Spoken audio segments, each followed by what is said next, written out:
Nay, kakaswado po kayo ni Aling Roda. Ha? Halina po kayo.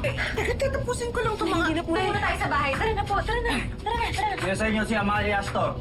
Siya! Siya yun!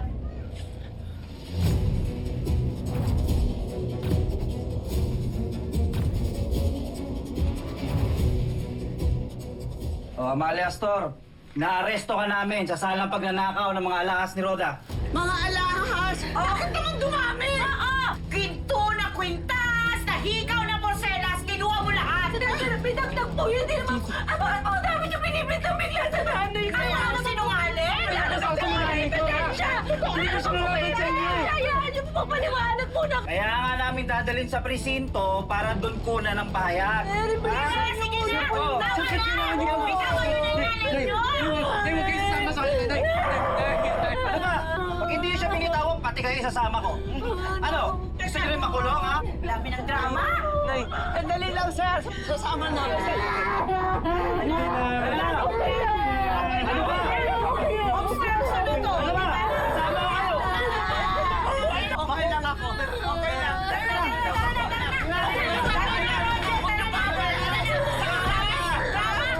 Hindi na to.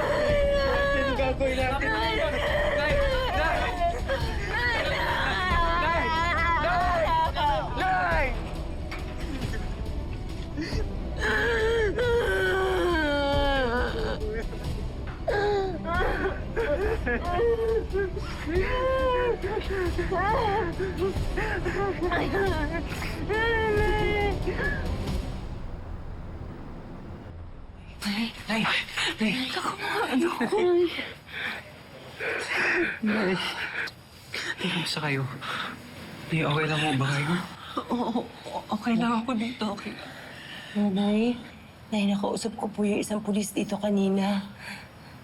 Yung po palang isang humuli sa inyo, yung pinsan po pala yun ni Aling Roda eh.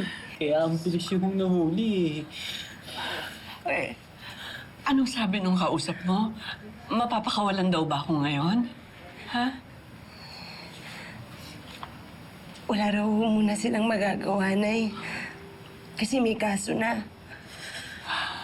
Pero kailangan po natin ng pampihansa at 30,000, Nay. Diyos ko. Sa kamay ng Diyos natin kukunin yung perang yon. Hiram po ako kay Fern. Sa mga kapitbahay po natin, gagawin ko po ng paraan. Anak naman. Pare-pareho tayo na sitwasyon. Walang pera ang mga kapitbahay natin. At hindi ka nang pahihiramin. Ganito, ha? Anak, ikaw na munang bahala kay Tristan, ha? Huwag mo siyang pababayaan, ha? At ikaw naman, Tristan, aalagaan mo rin ang ate mo, ha? Aalagaan mo siyang maigi. Kailangan mag-aalagaan kayo. Huwag niyong pababayaan ang isa't isa, ha? Ipangako niyo sa akin yan, ha? Nanay, huwag na po kayo umiyak. Gagawin ko ng paraan. Huwag po kayo mag-alala. Hindi po namin nahayaan ni Tristan na magtagal kayo dito, ha?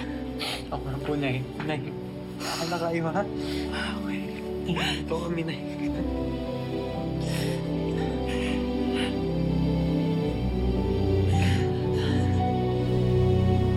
Ay, Roda, magkakapit-bahay naman po tayo eh.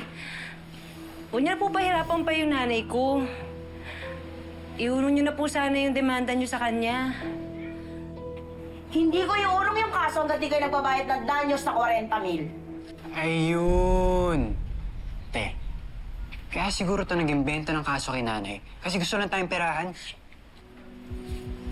Sinasabi mo? Aling Roda, makaawa na po kami sa inyo. Hayaan na lang nating mabulok ang iyong nanay sa bilangguan para magtanda kayong lahat. Makasama ninyo. Alam niyo, Aling Roda, hindi natutulog ang Diyos na ikalma rin kayo. Bibintang kayo, wala naman kayong prueba. Bakit wala kami? Halika na nga, Tristan! Hoy, Carolina! Huwag mo akong inaangas-angasan dyan, ha? Meron akong kamag-anak na polis na pwede kitang ipadampot at ipakulong kahit anong oras. Gusto mo maging kosa nanay mo?